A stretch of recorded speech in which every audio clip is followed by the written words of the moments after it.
নমস্কাৰ বন্ধু বান্ধৱীসকল শিক্ষা অসম চেনেলটোলৈ আপোনালোকক স্বাগতম জনাইছোঁ। আজি মই এটা বিশেষ বিষয় লৈ পেলাই ভিডিঅ'টো বনাইছোঁ আৰু সেইটো হৈছে বিভক্তি। আপোনালোকে ভিডিঅ'টো অকণো স্কিপ নকৰাকৈ চাব, তেতিয়াহে গোটেই কথাখিনি ভালদৰে বুজি পাব। পৰীক্ষাত বিভক্তিৰ ওপৰত প্ৰায় 7 নম্বৰৰ এটা দীঘল প্ৰশ্ন অহা দেখা যায়। বিভক্তিৰ ওপৰত বিভিন্ন ধৰণে প্ৰশ্নটো আহিব পাৰে। মই এটা আৰ্হি হিচাপে এটা প্ৰশ্ন দি দিছোঁ। বিভক্তি বুলিলে কি বুজা, বুজাই লিখা। বিভক্তি কেই প্ৰকাৰৰ আৰু কি কি আলোচনা কৰা।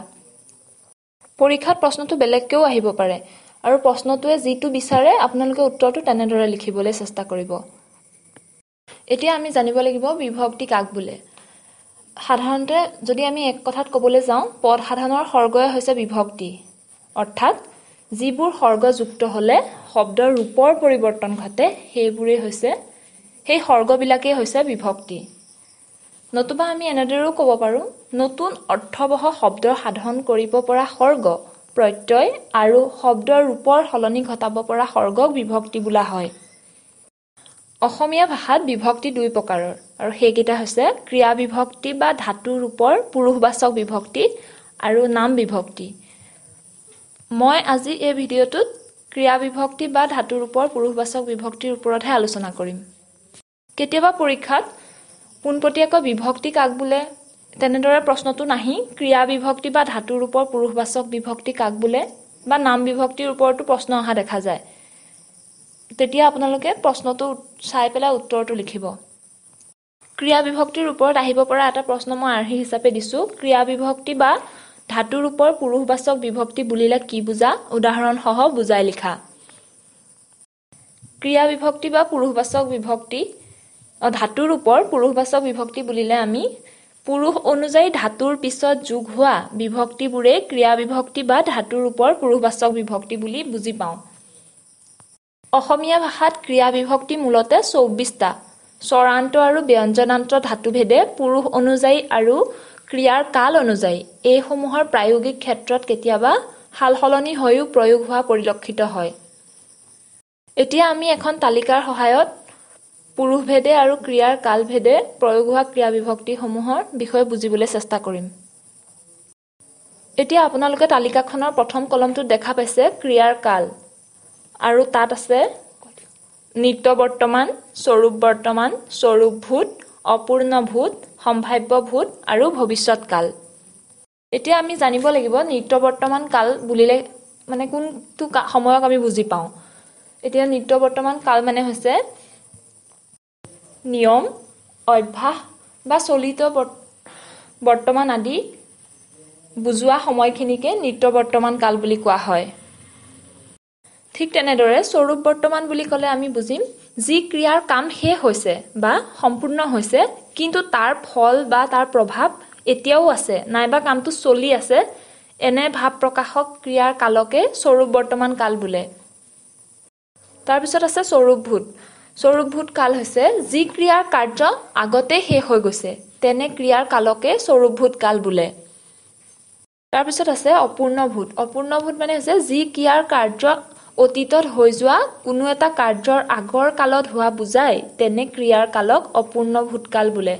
এটা উদাহৰণ দি দিছোঁ, তেওঁ যাওঁতে মই লিখিছিলোঁ।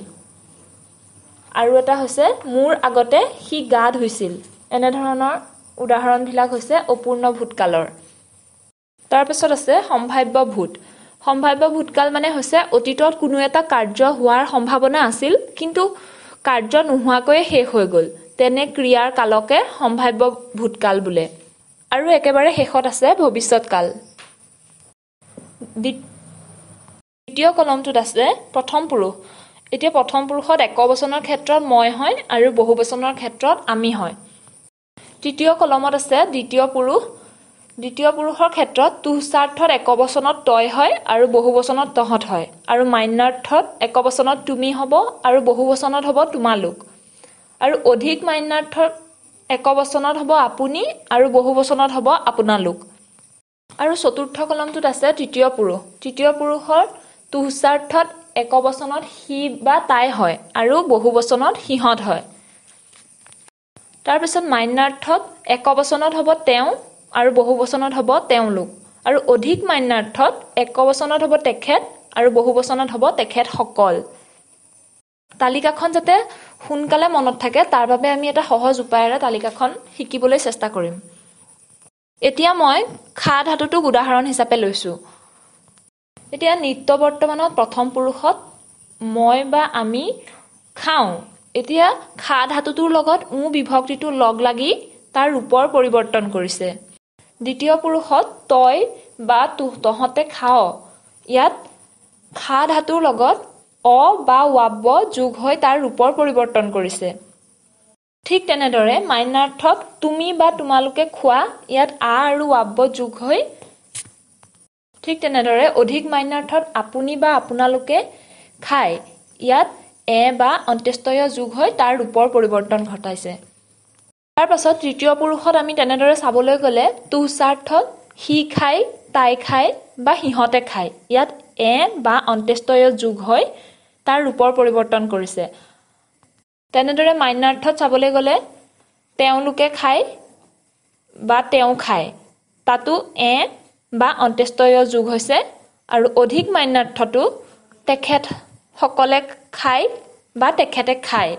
তাতো এ বা অন্ত্যেষ্টয় যোগ হৈ ৰূপৰ পৰিৱৰ্তন ঘটাইছে।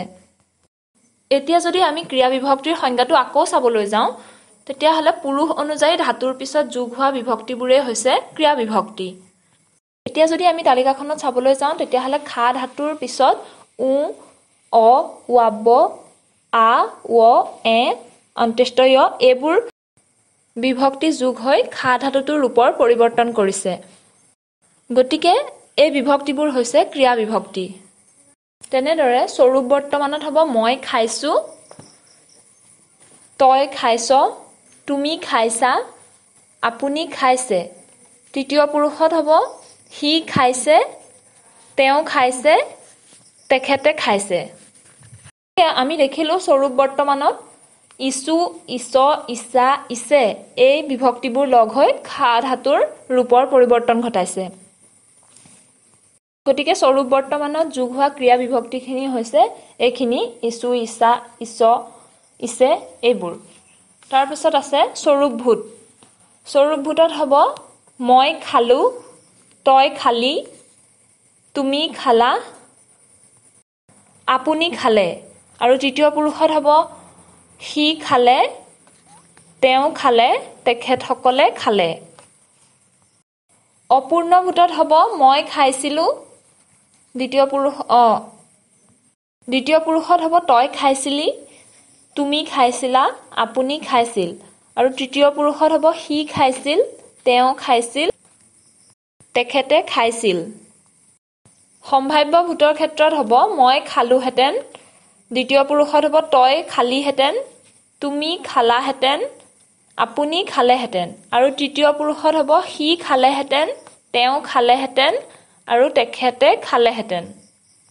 ভৱিষ্যত কালত হ'ব মই খাম, দ্বিতীয় পুৰুষত হ'ব তই খাবি, তুমি খাবা, আপুনি খাব। আৰু তৃতীয় পুৰুষত হ'ব সি খাব, তেওঁ খাব, তেখেতসকলে খাব। মই ইয়াত খা ধাতুটো ব্যৱহাৰ কৰিছোঁ। আপোনালোকে নিজ ইচ্ছা অনুসৰি যিকোনো এটা ধাতু ভাবি লৈ সেই ধাতুটো প্ৰয়োগ কৰি তালিকাখন মনত ৰাখিবলৈ চেষ্টা কৰিব।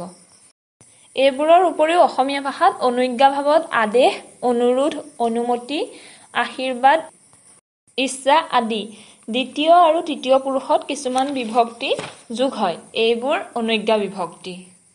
এতিয়া আমি ইয়াত আৰু এখন তালিকা পাইছোঁ। এখন অনুজ্ঞা বিভক্তিৰ তালিকা। ইয়াতো মই খা ধাতুৰ সহায়তে তালিকাখন বুজাবলৈ চেষ্টা কৰিছোঁ। অনুজ্ঞা বিভক্তিত অতীত কালৰ ব্যৱহাৰ নহয়, গতিকে ইয়াত ক্ৰিয়াৰ কালত বৰ্তমান আৰু ভৱিষ্যত কালটো আছে। ইয়াৰ দ্বিতীয় পুৰুষত তুঃস্বাৰ্থ, মান্যাৰ্থ আৰু অধিক মান্যাৰ্থত আগৰ তালিকাখনত দিয়াৰ দৰেই আছে আৰু তৃতীয় পুৰুষৰখিনিও আগৰ তালিকাখনৰ সৈতে একেই। এতিয়া দ্বিতীয় পুৰুষত বৰ্তমান কালত যদি আমি চাবলৈ যাওঁ খা ধাতুটো ল'লে তই খা, যদি আদেশ অনুযায়ী আমি এটা বাক্য ধৰোঁ তই খা, গতিকে ইয়াত খা ধাতুটোৰ লগত কোনো ধৰণৰ বিভক্তি যোগ হোৱা নাই, গতিকে আমি ইয়াত শূন্য বিভক্তিৰ চিন দিছোঁ। মান্যাৰ্থত চাবলৈ গ'লে হ'ব তুমি খোৱা, তাৰ লগত আ বিভক্তি যোগ হৈছে। অধিক মান্যাৰ্থত হ'ব আপুনি খাওক, ইয়াত অক বিভক্তি যোগ হৈছে তৃতীয় পুৰুষত চাবলৈ গ'লে হ'ব তুসাৰ্থত হি খাওক মান্যাৰ্থত হ'ব তেওঁলোকে খাওক আৰু অধিক মান্যাৰ্থত হ'ব তেখেতসকলে খাওক